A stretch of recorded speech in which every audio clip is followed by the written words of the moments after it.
A 26-year-old woman presents to the clinic in a state of functional paralysis. She is effectively a prisoner in her own home, now able to enter only 2 of the 5 rooms in her flat. Her impairment is driven by exhaustive disinfection rituals. Every surface must be cleaned in a specific, repetitive way, a process that consumes several hours every day and has left her physically exhausted. The engine behind this behavior is a persistent, intrusive fear, the thought that if her house is not perfectly sterile, her young son will become ill and die. While the severity of her symptoms might suggest a total break from reality, her mental state examination reveals a striking contradiction. The patient possesses full clinical insight. She explicitly states that she knows her rituals are over the top and irrational, yet she finds herself physically unable to stop. In psychiatry, we define these unwanted, intrusive thoughts that conflict with a patient's self-image as ego-dystonic. This profile, contamination fears coupled with ritualistic cleaning, leads to a diagnosis of moderate to severe obsessive-compulsive disorder. Because this patient is already aware that her logic is flawed, simply pointing out the irrationality of her fears won't help. To restore her function, we have to look past the cleaning rituals and map the hidden behavioral mechanics that keep this cycle in motion. To understand why this specific pathology is so resistant to logic, we must first isolate it from other disorders that cause severe avoidance.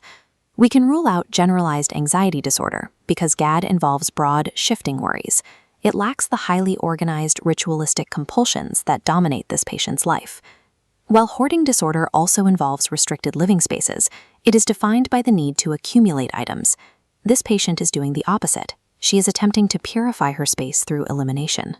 Specific phobias trigger avoidance, but they rarely result in the complex, time-consuming decontamination rituals we see here. The most critical distinction in a case this severe is separating OCD from a psychotic disorder. The sheer intensity of her belief that a dirty countertop will kill her son can resemble a psychotic delusion. However, her intact insight provides the answer. Because she recognizes these thoughts as irrational and unwanted, we can confirm this is an ego-dystonic process, not a break from reality. With psychosis ruled out, the clinical focus shifts. We aren't looking for a failure in her perception of reality, but for a failure in the brain's behavioral feedback system. To find that failure, we need to deconstruct the 4-step loop that maintains the disease. It begins with the obsession, the intrusive, ego-dystonic thought of her son dying. This thought triggers an immediate spike of intolerable, acute anxiety. To survive that anxiety, the patient performs the compulsion, the ritualistic cleaning and disinfection. This is followed by a moment of relief, where the anxiety levels drop significantly. This relief is the trap. It provides negative reinforcement, the removal of a painful stimulus, which signals to the brain that the ritual worked. By providing relief, the ritual accidentally validates the initial irrational fear, ensuring that the obsession will return even more strongly. Over time, the brain builds a tolerance to this relief. To achieve the same drop in anxiety, the patient must perform longer, more complex rituals. This mechanical escalation is how a single thought about a germ eventually turns into a life spent scrubbing for hours in a 2-room radius. OCD is not just a series of anxious thoughts. It is a self-sustaining behavioral trap that strengthens itself every time the cycle is completed. Breaking this trap requires a 2-pronged approach, beginning with pharmacological intervention. Selective serotonin reuptake inhibitors, or SSRIs, are the first-line medication.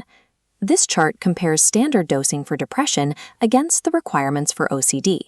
Notice the difference. Treating OCD successfully typically requires significantly higher doses.